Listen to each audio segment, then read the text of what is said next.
with the You Got This cards. Please tell me what those are, because I've been hearing you use a card with each of your guests, but I'm not certain. Where are these cards from? Did you make them? Where do you get these? No, so they are 100 inspiring quotes, and I was made redundant 2021, and I got myself a maternity cover contract up in Matlock.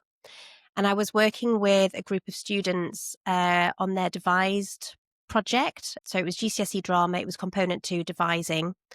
And at the start of every rehearsal, one of the girls there brought in these, and we used them as a sort of springboard for discussion at the start of the rehearsal. That's neat. So it became very much part of a routine for me. In the morning, I would think about what was going to be explored in the rehearsal. Anyway, because it was only a short-term contract, when I left, they actually got me my own pack of cards, Aw. which I could take with me. Nice. So That's a great way to start a dialogue too, anywhere. Yeah, that's Yeah, great. Thank you for the exactly. backstory. That's all right. Oh, I can tell you have a podcast. Really? Yes, absolutely. Yeah, because you are Talk like you're a in it. podcaster? Yeah, you do. You've got a great tone of voice, and Oh, it's thank you. very it's nice to listen to. Your voice is very nice to listen to. I hope you don't go to So, sleep. yeah, for those people listening, where Jenny is, it is 7:00 in the morning. So she's been up since 5:45. So I'm very honoured that, I'm her wake-up call. Yes, you are. I'm glad to connect with you on the other side of the world. That's nice. Absolutely. I'm gonna shuffle them. I am shuffling the Okay. cards right now. So if you Okay. want to tell me to stop at any point, and I will take the top card. Okay. Stop, please. Okay, so the card that's come up for you is Don't Waste Your Beautiful Mind on Ugly Thoughts. That is amazing, because exactly what I need, because as a highly sensitive person, an introvert, and from a dysfunctional background as a middle child enabler, I constantly have to fight against that negative, inner critic. That is a beautiful thing to focus on. Read it again, please. I will do. So it says, Don't waste your beautiful mind on ugly thoughts. It's gorgeous. Love that. Yes. I'll send a thank you. picture of that to you. That's nice. Yeah. Just as Thank you. as an affirmation. Yeah, because so often we can start to listen to that inner critic. And as you say, if it's been part of your makeup for such a long time, it's quite difficult to quieten that down, isn't it? It can be, yes. I'm learning and have learned through my 30 years of teaching, being in the education system myself for a long time, not there anymore, and very grateful I got out before the pandemic. But I've learned how to navigate the inner critic. But it's still wonderfully refreshing to get reminders like that, because it really is as simple as that. What you focus on grows, right? Yeah, you're absolutely right. And you've already mentioned that you've worked in education, but you wear lots of different hats. So, which is incredible. So, do you want to just explain to our listeners exactly who you are and what you do and what you offer and how you work with creatives? Because I think they'll be really interested in finding out about your story to begin with. Well, let's hope so. So I'm Leigh Hodgins. Thank you so much, Lucy, for having me on your wonderful show. I am a lifelong creative. I'm a pianist, composer, poet, author, podcaster, content creator, and creative empowerment coach. For 30 years or more, I've taught and supported creatives from young, piano learners all the way to seasoned artists and everything in between. And I now help people as a creative empowerment coach to build or rebuild trust in their creative process, reset their energy, manage their energy, overcome blocks, and find sustainable creative flow. And I do that through my books, my digital courses, and my signature coaching program, Creative Empowerment Coaching. So do you want to talk about the course first? Because where did that idea come from? I mean, obviously it was an accumulation of the things that you'd done, but how did you get to that point of creating the course? Well, let's see. Basically from my own experience and from teaching other people and seeing what didn't work and what did work. In 2014, my father passed away after a battle with cancer. And I decided I needed to be up here in place for my mother as her caregiver, coming early before she really needed me. Through that, I decided, okay, well, then you have to leave this teaching job, sell your house in Florida and move to Kentucky to do something. What can you do? So I decided I can teach online, I can coach, I can do whatever. So I first designed these inspirational bookmark trios, and it's basically these are the basis for all of my products and for my coaching program. And they're basically 3 pillars. And I start with reset your energy and creative flow. And that really depends on the individual, where you are, what you're struggling with, but it covers a lot of self-limiting beliefs, energy blocks, energy management, boundary setting, burnout recovery, largely because I'm walking through that myself. And that is the most robust pillar of my program, because I feel like that's where most of us need to start. Like, how do we clear the blocks? How do we get the energy? And then I move on to, and it kind of weaves back and forth. It's not like a set path. It depends again organically on the person and where they need to address things. But then there's keys to nurture creativity. And these are just in my years of experience and working with people around creativity and researching what works for professional creatives. These are based on the research of what really nurtures creativity, basically, and practicing those, implementing those. And then the last thing is my own little, I call it my creative exploration formula. And this is basically a step-by-step walkthrough of how I have always approached creativity, what works for me. And a big core of that is navigating that inner critic and learning how to, it's inevitable. We all have to address it. Even seasoned professionals have to address it here and there. There's always a new plateau that we have to struggle to get out of. So learning how to navigate that, and this always seems to work for me. So that's basically the summary of what I do and Yeah. how I help people. Wow. And it's interesting because we're both educators. We both work creatively with our students and we teach art subjects. But I was listening to a video recently. It was Donna Karan, the fashion designer, and she was saying that creativity can't be taught. It is an innate gift that we have. What do you think? Because that kind of threw me a little bit, because we are in the business of creating, of I'm not sure I would agree that creativity can't be taught. I think it may be just the vernacular of that. I think, as I think you do, that creativity is inherent in all of us as human beings. It is our birthright. And it's a matter of, I think what can be taught is that navigating the blocks, navigating the inner critic so that you can access what's already yours inherently. I've talked about this on as I'm a guest on other shows and in my own content. There are so many people that think I'm not talented, I'm not gifted, I can't do this, I can't do that. Well, in comparison to maybe someone who was born karmically gifted, great. We need those people because they inspire us and they motivate us to develop our skills and our discipline.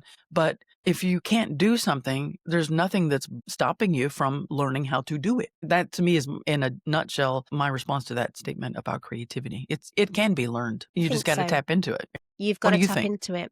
No, I completely agree with you. And I've noticed, certainly in the last 18 months since I started the podcast, I've really learned to trust that action creates momentum. Mm, yeah, So when it very good. comes to getting through those blocks, that quietening the self-critic, I just act straight away. I don't overthink things. I put things out I'm not worried about, for the first time in however many years, that I'm not perfect. No one And is. it's Hey, good no for one you. is. Yeah. I just, you know what I mean? But it's taken me such a long time to get over that. And Right, I think right. because I've now worked through that and I'm learning to accept that, it means that I can let my creativity flow more easily because I'm not editing myself That's wonderful. as And I go through. I think that's, if I can say so, because I'm confident that I'm beyond this aspect. I think that comes with age. If I could do anything differently, if I knew what I know now when I was younger, and you've come to that now, is that, trust in yourself. You are so unique. The way that we do things is so beautiful when we are authentically true to ourselves, and get that other stuff out of the way and just trust it. If I could tell myself that, from when I was 20, 30, or 40 or whatever, I think I would have exponentially done so much more creatively and helped so many more people. But fortunately, I did get there where you are, and understanding, it's just about developing self-belief, really, I think. And that's why it's so important that the arts are embedded in education, because we need our children to understand this sooner. If anything, it's like Sir Ken Robinson says, we nurture our children out of those Yes, we do. innate talents because we have to send them down a certain path. Right. Right. And, creativities can be so powerful in everything that we do, not necessarily our work, but in our relationships, in the way that we show up for ourselves, in our business ventures, in the way that we cook our food, like all of those things, all of Right, those basic things. right. I agree. And I think you hit the nail on the head when you said, I'm not sure exactly how you verbalized it, but I really feel it's the mission of artists like yourself, like myself, anyone who has that creative connection to just, we have a mission to really connect everyone, especially young people, especially children, to that and keep them connected to it because systematically, in the institutions, it's getting moved away. So we have a bigger mission to keep it alive, I think. And I I know it sounds maybe a little, I don't know, soapbox platformy, but I do think that art and artists are the way to peace. As we develop ourselves and get in touch with that and we share it with others, it awakens their own humanity and those connections bring some creativity in itself. And then working with that, we connect to the greater whatever's out there, the universal spirit of life. And that is impactful towards global everything. And as small as where we are, the micro community where we are. And I think it's so important to remember because society does it backwards. Society tries to place emphasis on what's economic, what's military, what's political, what's financial, whatever it is. And not to negate those things, they're very important, but as an artist, we connect with what's at the core of all of it, and that's just the potential of a human, and we connect not just with our potential, but with the greatest, most positivity about that, because to me, that's what creativity is. It's like the art of the cry of your soul. That's what art is. And then, putting each other in touch with that, to me, I feel very grateful that I'm an artist and I'm a creative person because I'm in touch with that. And it can be overwhelming, like you said, we gotta, especially when you've been through the education, or if you're in the educational system, it can be, or just in society, it can suck everything out of you, so Yeah. you have to protect that energy. But I think if we learn those things, how to protect that energy, how to manage our energy as creatives, we can really make an impact in our little community and as wide as, the universe. And that's just my experience. And that's my feeling about that. Beautiful, beautiful. I completely agree. It's a good world I to be feel in. it is a good world to be in, especially with you, Jenny. Honestly, Thank you. I'm glad that we're here. Take me back to when you first started to learn the piano, because I also play the piano. I heard that. Yeah. Yeah, so I started learning when I was 5. When did you start to Wow. learn, and how did that journey go for you? How did that go? Oh, I'm excited. And I know you're waiting on your piano or you're getting your piano back to your house. That's right. Yeah, with my I was given a baby grand piano by Lucky ducky. my granddad's brother, Wow. and so it is currently at my mum's house. Yeah. So I need to get it over to my Yeah. house, but we're renovating, so it's Oh difficult gosh. to bring Yeah. it in. But Yeah. Yeah. yeah, Yeah. looking Yeah. forward to that. Well, that's exciting. Okay, so I started piano very simply. My parents put me in a group piano class with my sister, and it was very simple in Lexington, Kentucky, where I grew up. And I was immediately mesmerized by the harmony, the symmetry of patterns and sounds, and it just hooked me. And I think a lot of that, as I've reflected on this, I think a lot of my attraction to music and that symmetry and that harmony, that piece of it was because I was growing up in a very dysfunctional family. And it was a way for me to kind of an oasis from the kind of chaotic background that I had. But I had a lot of gaps over the years in my piano because it was back then, much less cosmopolitan city than it is now. And my parents had a hard time finding qualified piano teachers back in that day. So I would go years without, piano lessons. And I had a few really good teachers here and there. And they would teach me everything they could, and then I'd wait another year or so or whatever, and then by the time I got to college, I had a lot of gaps. So I started out with a great deal of anxiety, and lack of confidence. Through my journey in that, I decided to major in piano. I started out in piano performance, and then I discovered that I liked writing music more than I liked practicing what other people wrote. So I changed my major to music composition, and I really struggled with performance anxiety, and that was a big problem for me at the time. And then I was introduced to Buddhism, and I'm an SGI USA Buddhist member for 39 years. I've practiced as a member in SGI, and the Buddhist practice itself, it's basically centered on um, belief in your inherent potential, belief in the greater self of everyone and the dignity of all life. And the whole premise of it is when you become happy, you can bring and contribute peace, to other people. So that's all well and good theoretically, but I was struggling with anxiety about performance really badly. So I started chanting specifically about that. And through that process and through the learning experience I had with that as well, I just overcame my performance anxiety. And I think I teach a lot of those skills. I don't necessarily teach Buddhism. I'm not a Buddhist monk or a Buddhist teacher, but it's the anchor for everything Yeah. that I've been able to do. And I think one of the biggest things that it helped me do is recognize it's not about music performance or any art or creativity. It's not about you per se, though you're bringing yourself to it. But when I learned to focus on how can I use this as an instrument to connect with people, heart to heart, life to life, how can I use it to bring the power of the universe that's within all of us through this process? When I focused on that bigger why, my nerves just started dissipating. And of course, I did things like normal things like breathing, Yeah. desensitizing myself by performing frequently, practicing envisioning, all the things that work Mm. for reducing anxiety. But that's kind of how I started getting into music. And then I've just done a lot of things since then. It just grew. I started teaching privately in many different facilities. I got into the school public system.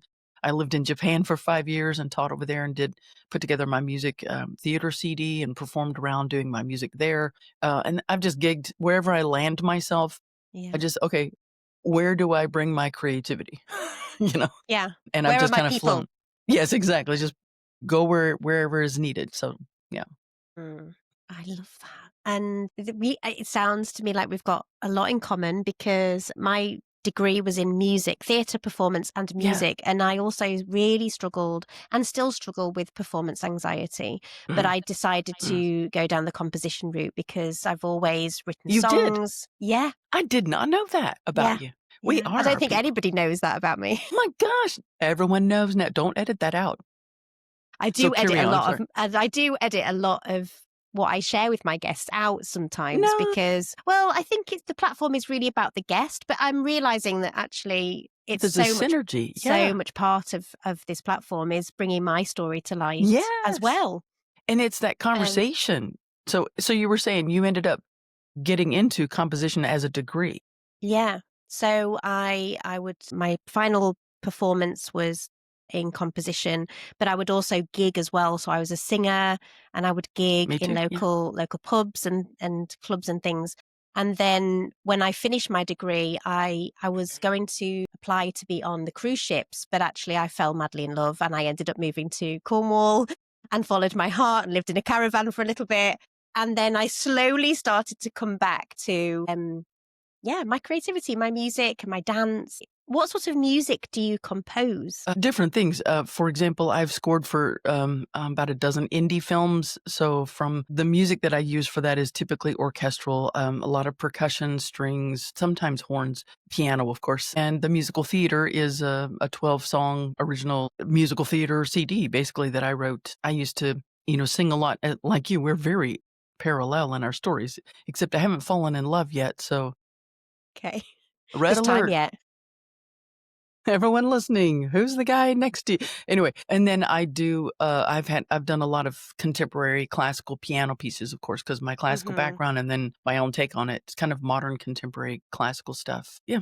And when I gigged a lot, I did a lot of just pop stuff and, Yeah. the Joan Baez, Joni Mitchell, Carole King, that kind of stuff, the stuff that was mostly popular with people. But what I discovered as I was gigging is that I did a lot of classical music in college. I was college, president and stuff like that, and all the Yeah. madrigal and the, classical choirs and things, jazz choirs. But I was a soprano. And no one believes that because, especially right now, because I got up early and my voice sounds like a frog.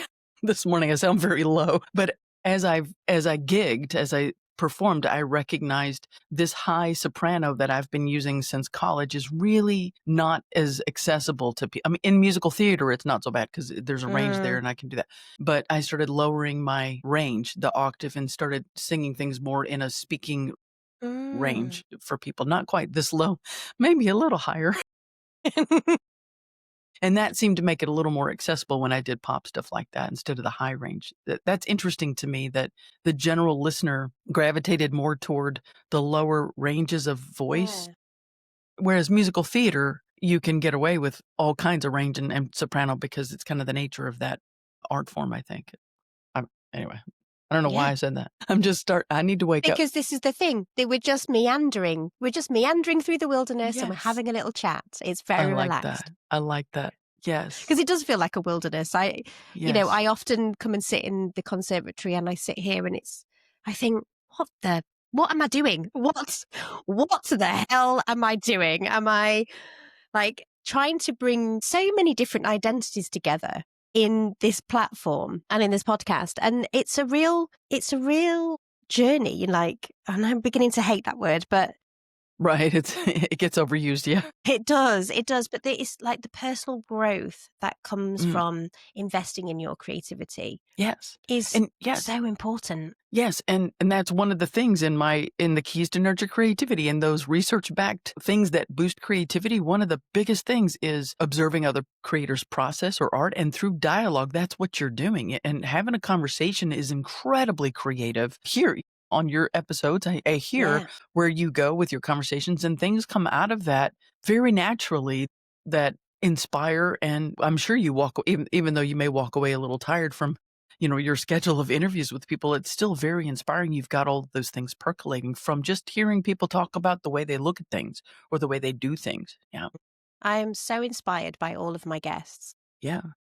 And it's such a privilege. I mean, you'll know as a podcast host as well, it's such a privilege to sit down with somebody and listen to their story or listen to their ideas and perspectives and Yes. opinions on things. One of the things that a lot of people have talked about in my episodes, though, are ways of getting over burnout or moving through burnout. And that's Mm, something that you've talked about a mm, lot as well, isn't it? yeah. What is creative burnout? Why does it happen? And how can we move through it effectively? Yes. Everyone sit up. Mhm. Pay attention. Well, I know it because I'm literally walking through it myself. I'm in burnout recovery myself, and I think it shows up differently for different people. Of course, it depends on your personality. It can be just plain exhaustion. It can be numbness. It almost, for me, mimics the grief symptoms. Sometimes there. I don't. I mean, I know that you've gone through losses as well as I have, and feeling numb, feeling nothingness, feeling detached, and then there are other symptoms that are similar in burnout, irritation, aggravation, quick to temper, resentment, perfectionism, of course, negative self-talk, procrastination. All of these things can really be a symptom of and lead to and perpetuate burnout. From my experience and from the people that I've worked with and see feeling that how we get there, can be different. But what I understand it to be, it's interesting because I don't have it memorized, but the World Health Organization has a very clinical definition of what burnout is, and it seems Mm. to be very limited to work Yes. impacting your health. And from my personal experience, yes, it's work, but it's an accumulation over time of multiple stressors. It's not like one big event, it's like many things leading up to, and you not embracing that ebb and flow in creativity and not protecting your energy. That's something I've learned very much the hard way. And I think what helps, I mean, the whole premise of everything that I do, but what helps that I'm really diving deep into myself and modeling myself is that reset framework that I coach with, which starts with regularly rest, whatever that means. And for me, as a high achiever, as a highly sensitive, as an introvert, as a perfectionist, as a middle child enabler, like I have a lot of double whammy things that I'm You're working preaching to the against. choir, sister. Yes, I know that, and it's out there, and especially women, because we're kind of trained to serve. And I've Absolutely. learned very much the hard way. The remedy to it is self-compassionate, small acts of taking care of your energy. That encompasses many, many things, and it depends on the person that I'm working with. But for myself, I can say what that starts with is I knew I had to be on this very early, for me, time frame of an interview, and I wanted to bring my best to this conversation. So I rested. I had nothing on my schedule yesterday. I rested all day. I went to bed very early and rested. take care of my energy. And then I have rest baked in later this afternoon and the rest of the weekend, I'm going to recuperate. Cause when we creatively output constantly without baking in white space, this is where burnout comes from. So you can start with, some simple things that people can do. And I think I've heard you talk about this some with some of your previous guests, is just having some stillness baked into your life. Like you talked about going in your conservatory and just meditating and breathing, getting kind of some decompression time. Yeah. For me, it's as a business owner, podcaster, working with clients and doing interviews and having my own content, I've learned, I give myself white space around a heavy period. So all of December, there's no work. Everything's automated already. And I'm taking the full month just to completely rest, relax, and enjoy with my family. And it's very quiet. It's not like I'm not running around doing a bunch of things like we used to do. I'm keeping it very simple. And then I do the same thing in July. If you're an entrepreneur, if I could say anything to entrepreneurs who are burned out, find ways to build into your schedule time off, time on the shelf, and like full months if you can. But even simple things like looking out the window every hour, going and getting a cup of tea every hour and just sitting and daydreaming for 1 to 5 minutes, taking deep breaths throughout the day. I mean, research proves that really does replenish our energy and our creativity. So I hope that I know you're asking, what does burnout look like? It's a big conversation. It looks very different for different people. No, But what you've I covered loads there. That's great. yeah, there's loads more. That's a lock in. But I We think could probably have a whole conversation about that. we could have a series. We could, and this is where the spark of an idea takes place. It's true. Yes. Yeah, we Oh, could. did that again. And that's the thing Landing. that because we live in such a fast-paced, busy world, and we're marketed that constantly down our throats, we Yeah. have to proactively counter that. That's why, I started out talking to you, I think, before we recorded. I don't use social media anymore on my phone. I took them off my phone. If I'm going to use social media, I go to my laptop with a strategic reason to use it and to really do it in a way that's intentional. Mm. Because I know my energy. I've been through a very deep season of caregiving and building a big ecosystem, building all my products. And I published 2 books just 2 years ago. And so it's been and I was a board president and a Oh my community leader for gosh. 3 years. I mean, like I did a lot of stuff in the last few years. Yeah. So I am now coming down to everything's automated except for Mm. working with people and guesting and having my own content. And I'm building in time off. And that's so important that if I could say for anyone, if you're struggling with feeling burned out or tired or whatever, you have to recognize with a self-compassionate voice that as much as you're giving and creating and outputting for others, you've got to put that energy back. And get this in your head. I've learned this the hard way. Rest, whatever that looks like, sleeping, napping, breaks throughout the day, like I said, getting a cup of tea, Mm. walking in a park or taking a 5-minute walk or whatever. Rest equals productivity. It's not time away from work. It is your productivity because your creativity depends on your energy. And when I say creativity, it's also our energy to bring our best to people, right? So if you're drained and you're exhausted and you're feeling all these symptoms of resentment or Mm. whatever, you're not being your best in that task or with that person anyway. So you can remedy that right away by implementing micro practices of giving yourself rest. Simple things. Do it more. Do it more.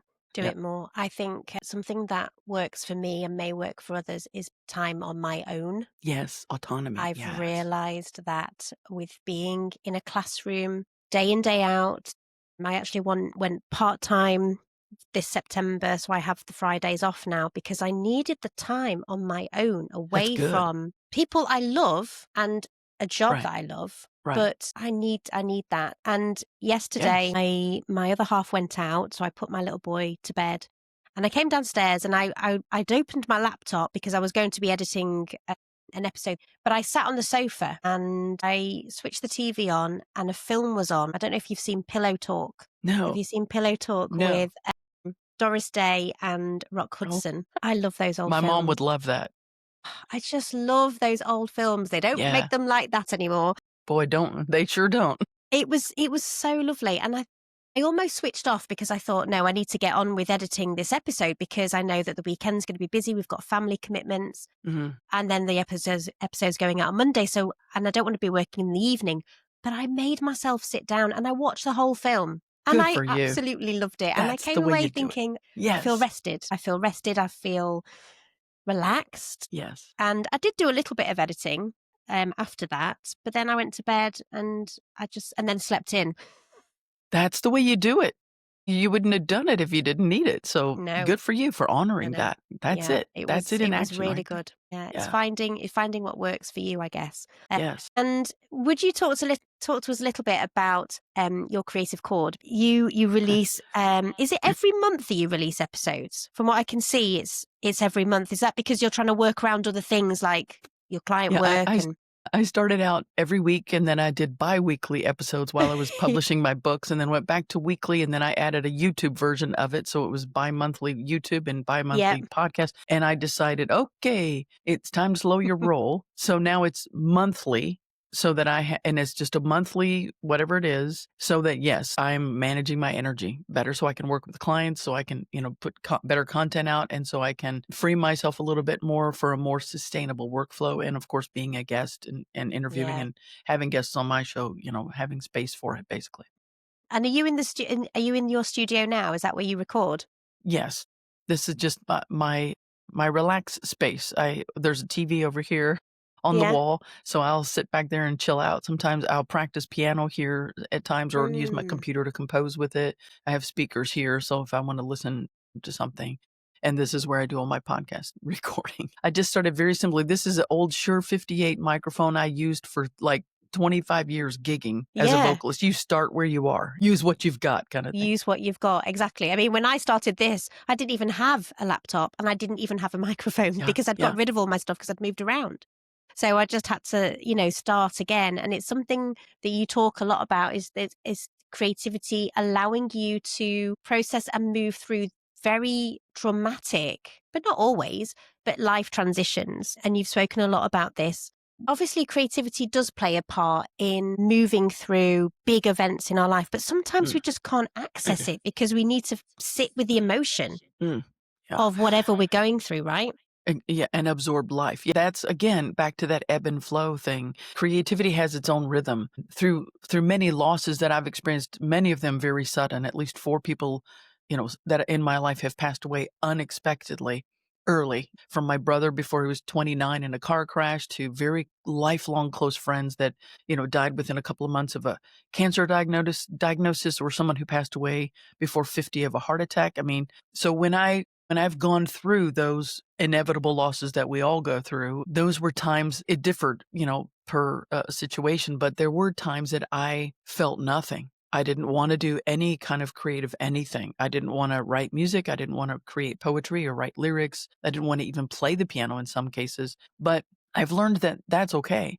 There are times where you just have to sit in stillness, self-compassionately be there for yourself, do what you need to do for you to, again, manage your energy, take care of yourself. For me, I ended up gardening a lot, and I ended up digging deep into my Florida yards and zero-scaped everything. That was like my grief therapy, basically.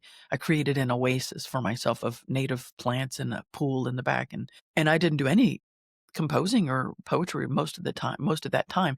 But what I've learned too is that, again, to me, it's like, it's interesting how the creative process does kind of mimic. I'm comparing it to the grieving process just because I've had so much experience with that. It Yeah. may compare with other things, but like you said, your life knows what it needs. Like when you watched the Doris Day movie, yeah, you had things to do. Yeah, yeah, yeah. Productivity to-do lists never end. They will always be there. But you took care of your soul, what you needed in that day, and came away refreshed. And so for me, it's the same thing with creativity. Sometimes grief can be a complete block, or you feel like it's a block. Like I can't feel, or I don't wanna, or whatever it is for anybody. But I've learned that's okay. It will come in its own time. You just allow it. Be gentle with yourself. Give yourself time. Give yourself whatever you need. For me, it's usually nature, immersion, quiet, away from things, or listening to other music, or watching dance or artistic performances, or go into an art, whatever it is, soothe yourself. All that time I've learned that it's percolating, and when it's ready, it comes. And it always has, as long as it has to be nurtured. Creativity must be nurtured. And that doesn't mean you beat it into existence. You don't push it, you allow it to breathe. And that's, to me, the kind of the crux of my reset Yeah. framework, is really embracing and trusting in your own process, and kind of relying on those, again, self-compassionate mini acts, as simple as allowing yourself to watch a movie instead of forcing yourself to work. That is your wisdom. To me, that's creative wisdom there. Anyway, that's my take on Yeah. that. No, absolutely.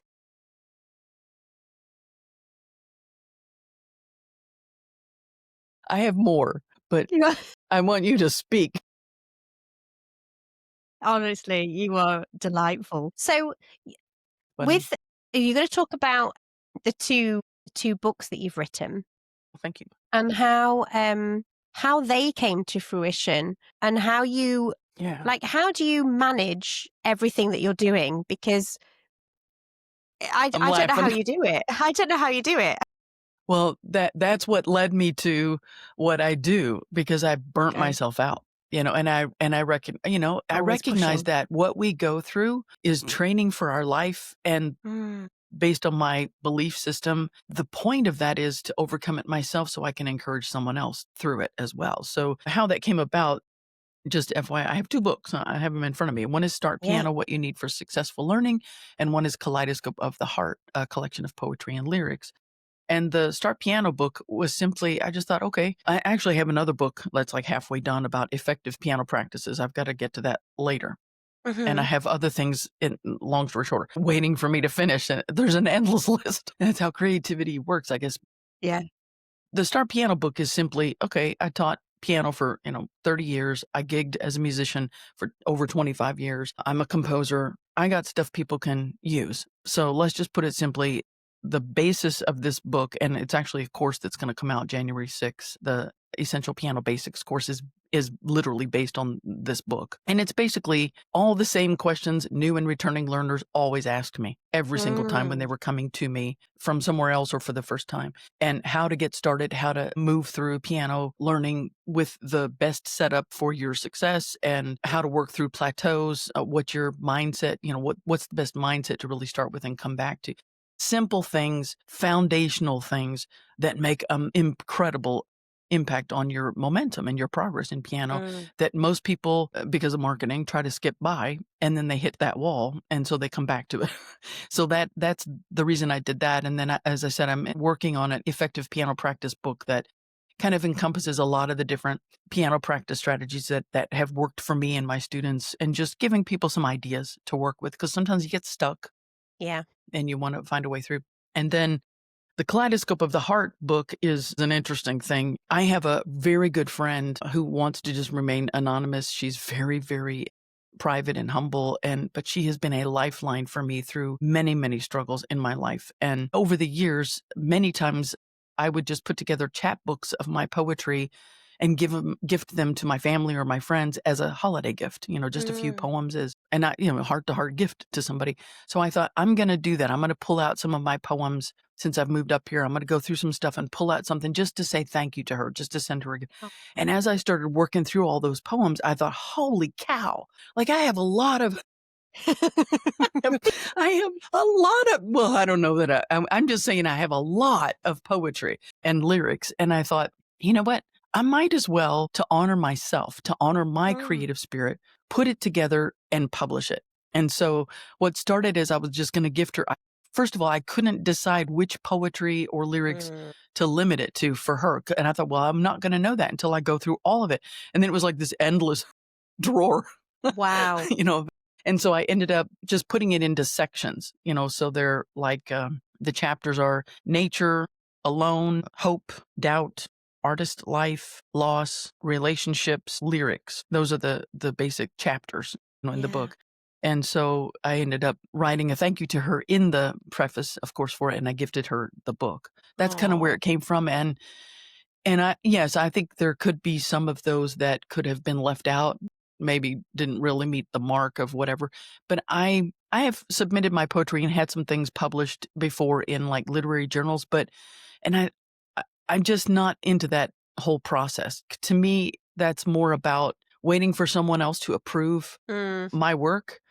And also it's much more intellectual and form, kind of focused and craft sort of focused. And my poetry, this book specifically, which is everything I'm about as a coach and what I do as a creator, is about my authentic voice. And that's what I want other people to feel from it. This gives you permission to feel reading anybody's poetry or hearing poetry and lyrics or songs puts you in touch with that in yourself. And I just wanted people to feel that authenticity from it. So I left it as is. I didn't worry about, I mean, there were some that didn't make the cut for sure, but I probably could have left some others out too. But I feel like, no, I'm showing you vulnerably yeah. exactly who I am on paper, with poetry and lyrics and our humanity. And as a gift, again, to myself to just honor and be bold, give that of myself and to myself. And That's the we story. will, yeah, it's a beautiful story. And, our friends are so important to us. I don't Yeah. think I could have got through half the stuff without my two very good friends, Amy and Yeah. Jenny.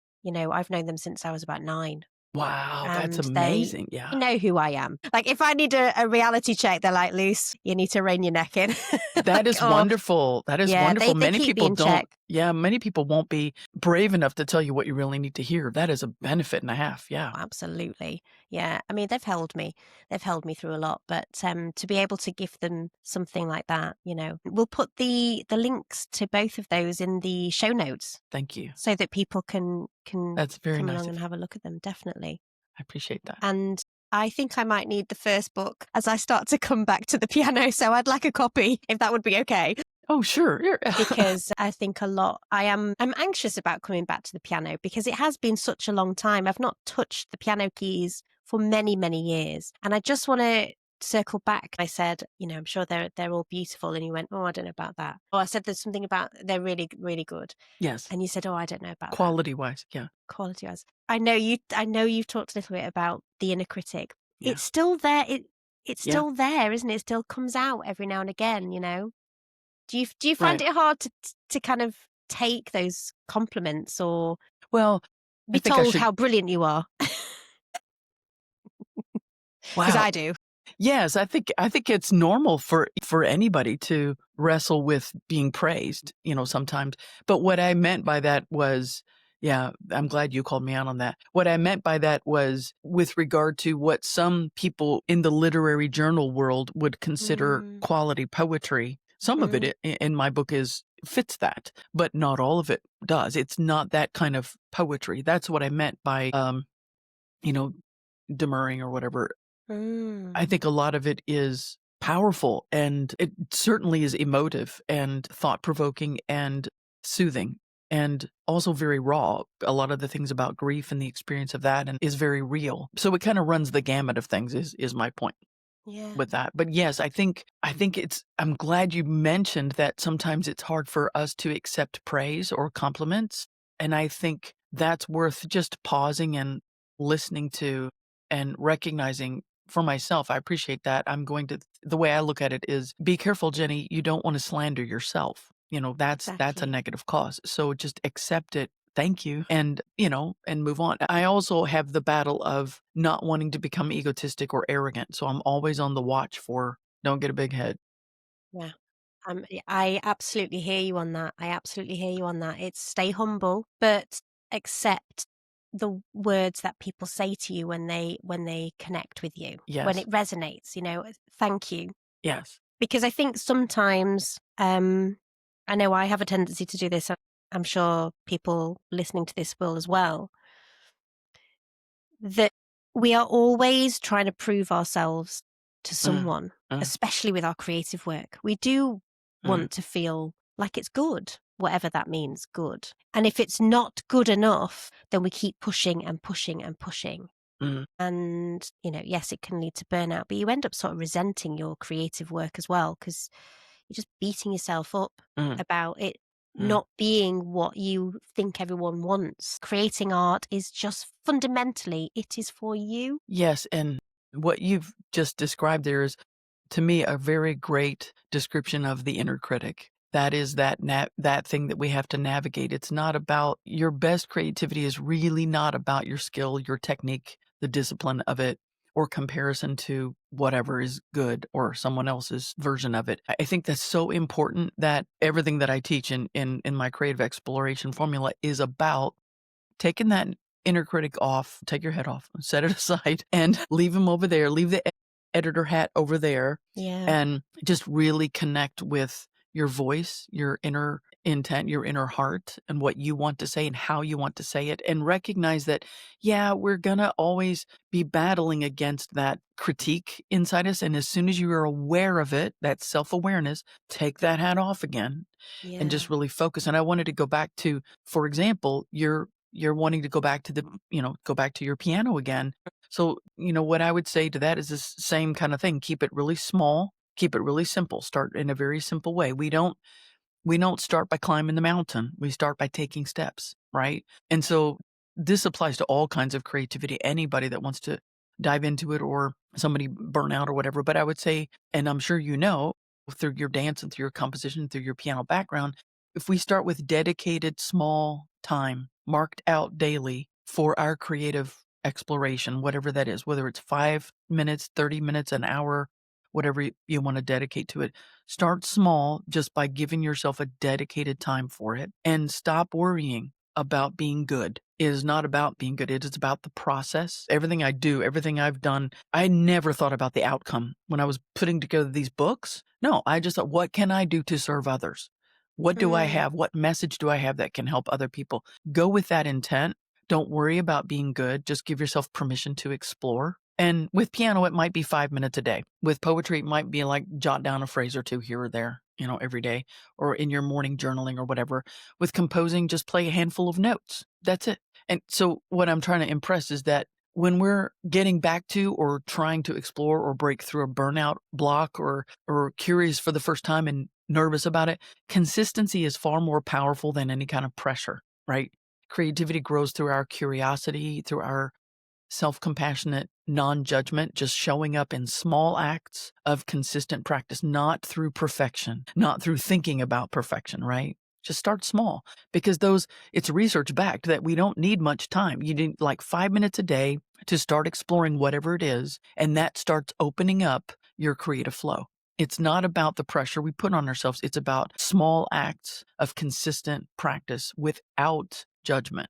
And it's Mm. amazing how far that will take you, really. When I start practicing, I'm going to send you little snippets You mean on the piano? on the piano.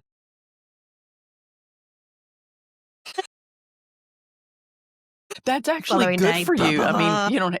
you don't have to send it to me, but I mean, you're welcome to, but that's actually a very good way to hold yourself accountable, to Yeah. practice performance on a regular basis. Because once you hit record, you can't stop, right? You have No. to practice being able to play through. And you said you had some nerves about performing. So one Yeah. of the, ways to help that is just consistently record yourself, play it Yeah. through as if it's a performance. I love it.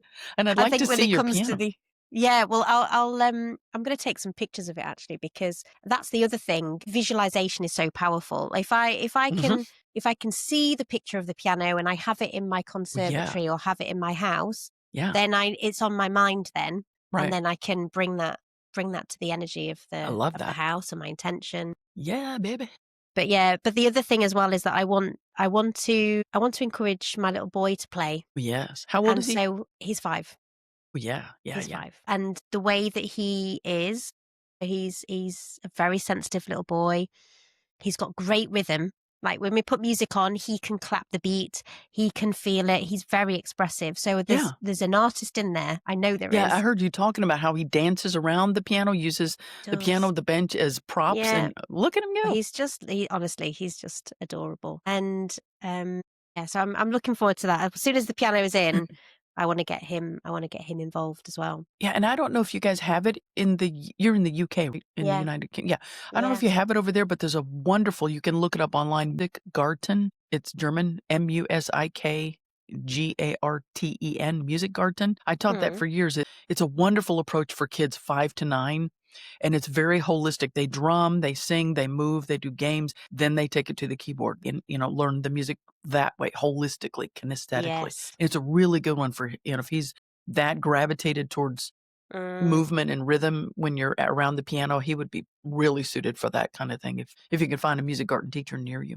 Yeah, you're right. And there is, I did some CPD recently with Kimball's. They teach music and movement to Similar, yeah. to preschool children, babies through to preschool reception and beyond, I think. But it's, when I was there with the teacher, it was all about natural sort of instincts of drumming on the floor, drumming up body percussion, Right.